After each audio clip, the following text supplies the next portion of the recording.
Now on Bloomberg West to discuss the disruptive power of Apple and the appification in the brave new world of mobile media is Bloomberg contributing editor Paul Kedrosky, live from San Diego. Paul, thanks so much for joining us. So Apple is taking the iPad 2 global even faster than it took the original iPad. Is there anything that can slow down Apple's momentum, or is it just going to get bigger and bigger? Well, there's always lots of things that can do it. I mean, certainly the Japan quake didn't help in terms of part availability on the iPad 2. That definitely slowed down the rollout and I think led to some of the problems we saw in the initial even shipments in the U.S. that kind of kept things slowed down a little bit. But the bigger problem, I think, for Apple going forward, or at least the challenge, is going to be that Google's kind of adopted a kind of scorched earth strategy with respect to its Android operating system, meaning that it doesn't really care that much how much money it makes directly from the operating system or even from apps on top of the operating system. It just sees it as a way, and Bill Gurley at Benchmark put a note out today saying this, but sees it as a way of kind of building a broad moat around its search, really its search monopoly, and that's what it's trying to do, whereas Apple's really trying to build a business. What you're seeing from Google is it's trying to build a moat, and moats in many ways are cheaper to build than businesses.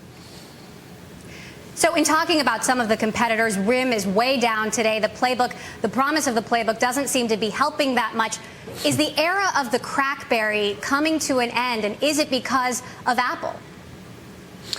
It's not because of Apple. I think, Research in Motion is a tragic, tragic story, and there are all kinds of things you can point your finger at, but the bottom line is they just haven't done a very good job of transitioning from really messaging-centric devices to smarter devices that are for consuming all kinds of information, messaging, email, IM, just being one part of it.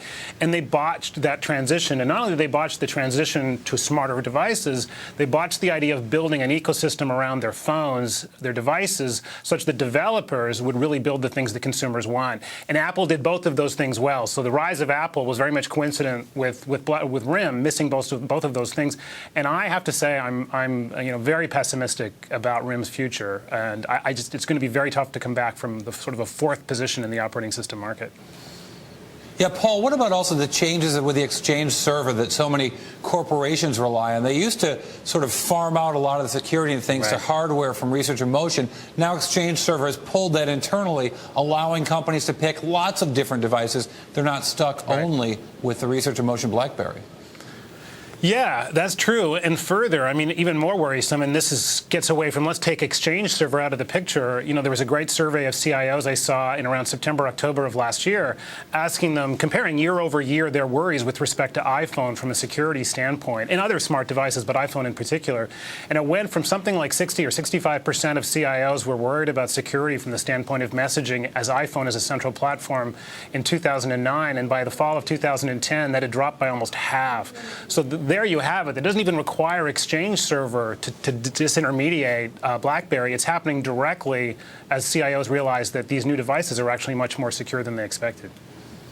Now, also, it seems to me that the change from the smartphone, if you will, if that's what the old BlackBerry was, being just a corporate device, to the proliferation of these devices for all sorts of consumer users in a wider market.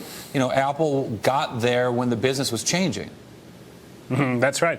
And what's happening as a result is that they're smuggling those devices into the workplace. If you watch how iPhones are showing up in the workplace and supplanting, say, BlackBerries and other devices, it isn't because of mass purchase programs by those CIOs. They're still kind of hanging back a little bit nervously. What's happening is people are smuggling them in.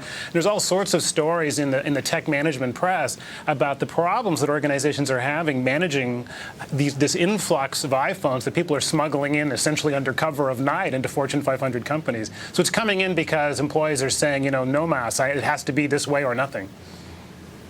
Paul, in talking about how Apple is disrupting not just traditional hardware makers, but software as well, we had George Colony of Forrester Research on earlier today to talk about this idea of appification and what it means. I want you to take a listen to this and give me a reaction afterwards.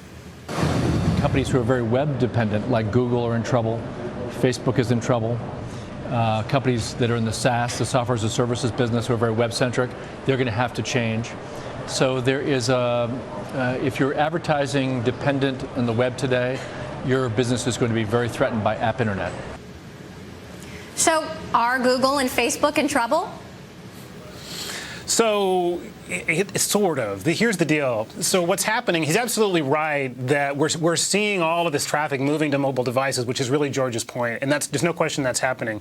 But at the same time, the mobile devices are still really just the lens we're using to view the same content and the same things, in many ways over the same pipes, even over the public internet in many ways. So it's still going to the same places. So the question is, who owns the presentation layer and who sort of mediates the conversation in terms of getting ads to people? And that's exactly where this whole scorched earth strategy I was describing for Google and Android comes in. So Google actually stands an excellent chance of still controlling the conversation if it controls the OS. The folks who are going to have the biggest problem in many ways, it's Apple, because Apple's struggling somewhat with its ad platform that runs on top of iOS.